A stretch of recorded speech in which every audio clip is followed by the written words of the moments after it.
Journey guitarist Neal Schon recently joined Lipps Service with Scott Lipps and revealed meeting Steve Perry for the first time and how he changed Journey's musical direction. He said, Right. They were very frustrated with the fact that, we weren't making radio hits, even though we were, attaining a huge underground audience. I mean, it was like we played, man, with everyone from Cheech and Chong to Leonard Skinner, and I kid you not. We opened up for Thin Lizzy. We opened up for everyone. We opened up for Kiss. We opened up for everyone that known under the sun. And, the audiences were always so. We opened up for Mahavishnu Orchestra. Did well with that audience, for obvious reasons. But until we met Leonard Skinner, and they took us under their wing, and we started playing in front of big crowds pre-Steve Perry, and we started getting 3 encores in front of them because it was a guitar, drum-based jam audience. Things started really opening up. And so when you go back in the interviews where Greg and I were not so sure about making this new decision of adding a new lead singer, is because we knew that we were just on the brink of, doing something big. Yeah. What we started. And so then unfortunately, the catastrophe with Skinner and the plane, went down, and that was over. And it was such a loss to everyone, man, everybody that loved them. And at that point, we just took Herbie's advice, which ended up being really great advice. And the story goes, which is really funny, is I had met Steve Perry years before that. And I didn't know, what he sounded like, but he had approached me a couple times before when we were in the beginning, when we were playing as the 4 of us in Journey in the little clubs down in LA. And he said, "Hey man, I'm a singer, and are you interested in a lead vocalist?" And I go, "Well, we already have a lead vocalist. It's Greg, And then I played with this band, it was like a spinoff of Santana, Azteca, for a second. I played one live show with them, which was, I thought, hideous, but everybody else loved it. And it was at the Kabuki Theater in San Francisco. And I recall Jackie Villanueva, the guy that found me, that was in our road crew, the Santana road crew. He's also the one that introduced me to Elvin and got me started. He goes, "Hey, there's a friend of my cousin's here. He's a singer, and he needs a ride to his car afterwards. Can you give him a ride, please?" And I said, "Yeah, sure." So I piled my equipment in my car, and I gave him a ride, and it was Steve Perry. And, and I had no clue who he was or what he sounded like still. Nice guy. I just, it didn't click. It didn't click for me ever to go, "Hey, do you have anything I can listen to?" or anything like that. But I had met him, a couple of times before, years before. Herbie said, "This is your guy." And then CBS has sent Herbie, a demo tape of his band that he just got signed with. And apparently the bass player had just died in a car crash, and he was going to throw in the towel and forget about the music industry altogether.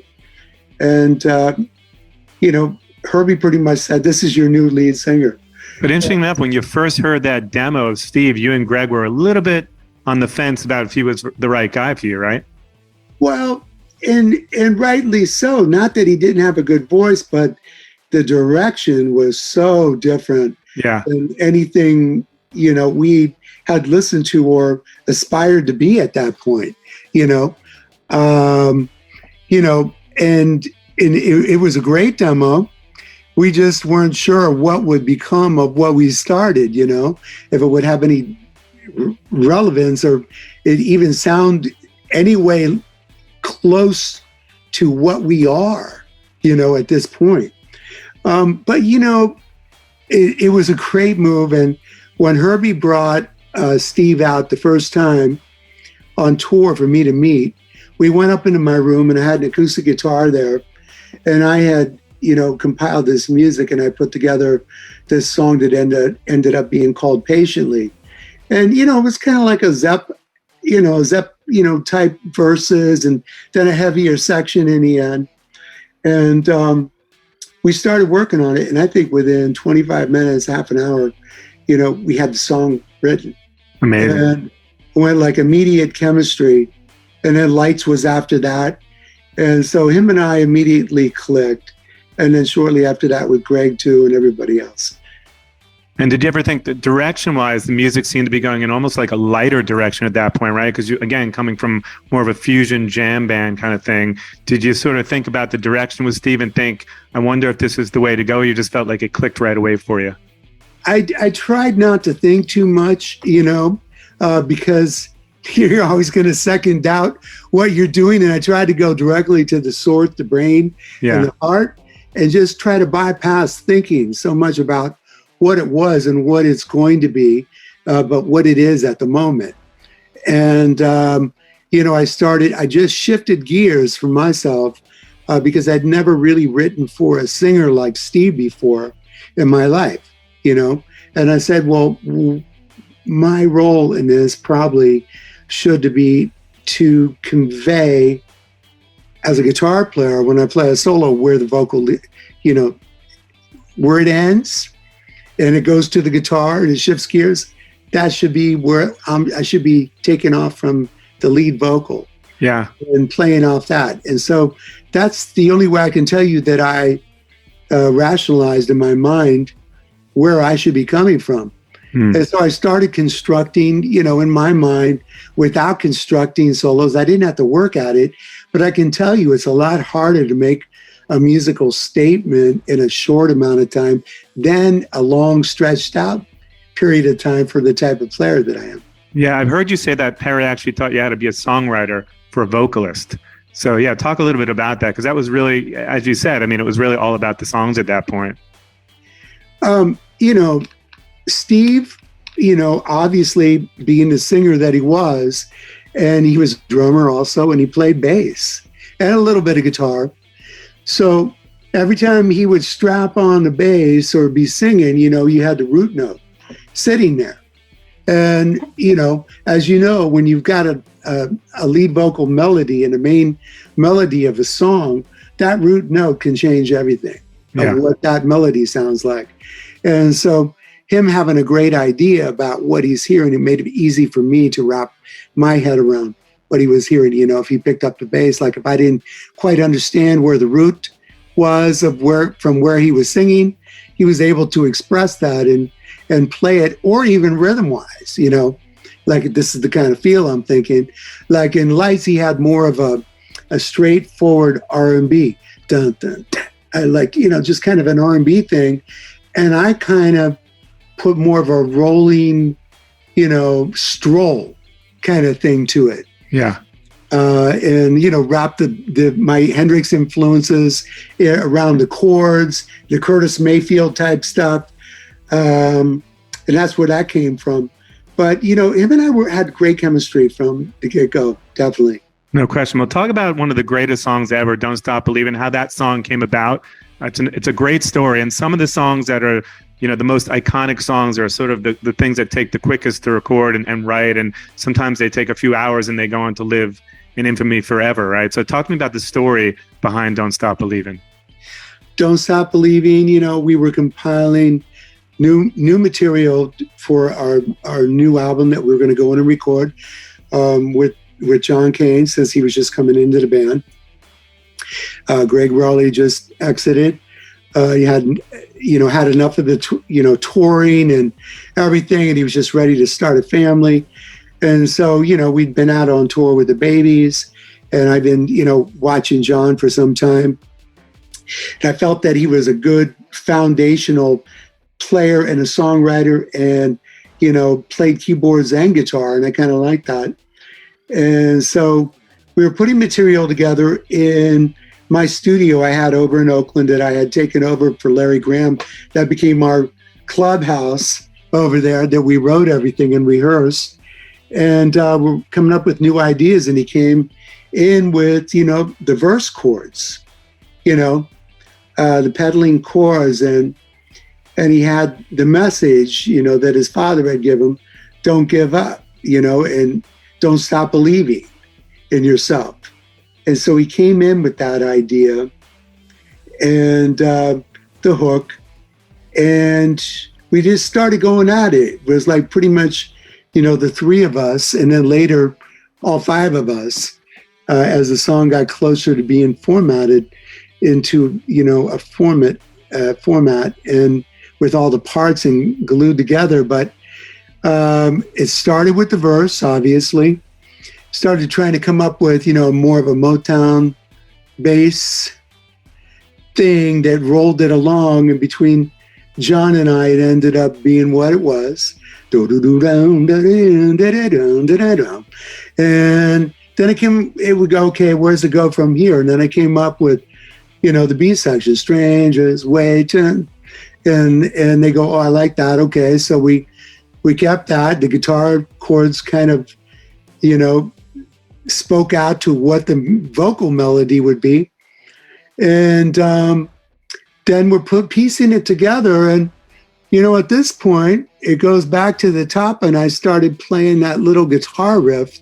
It's kind of like a symphonic, train breakdown. Everybody calls it the train, because that ended up inspiring the lyrics. She took the midnight train going anywhere, And so I came up with that riff first. And rather than going straight back into a verse, Steve was going, oh, I like that. Let's leave that. And we'll do the verse right after that again. So, we left that, got into another verse, did another B section. Then all of a sudden it's time for a guitar solo. And I didn't really know what I was going to play.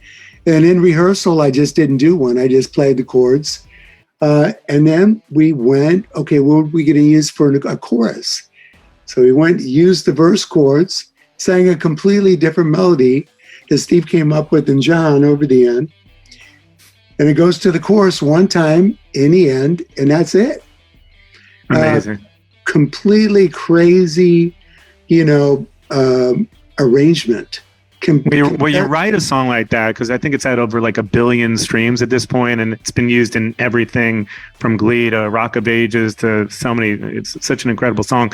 Do you know right away that that's a song that's gonna, live forever? Did you feel like right after writing that, all right, this is a hit? I mean, this is.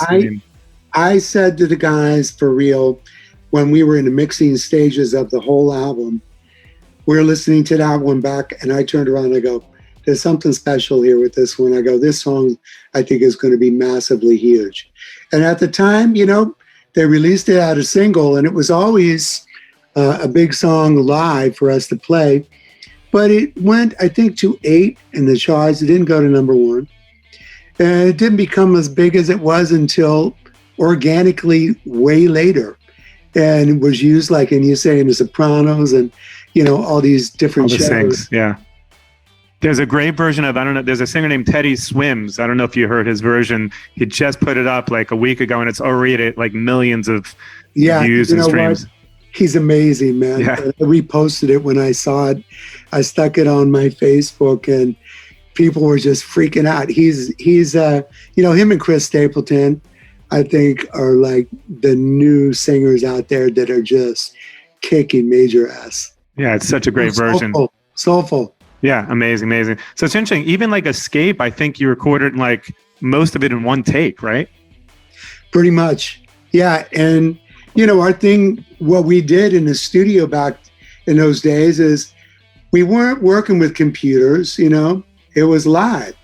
And so we would really rehearse a lot, to not thinking, oh, we're going in to record. We knew we were going to record, but we thought in a sense of like, okay, if we're going to go play this stuff live and just walk on stage and present it to our audience, how would we play it?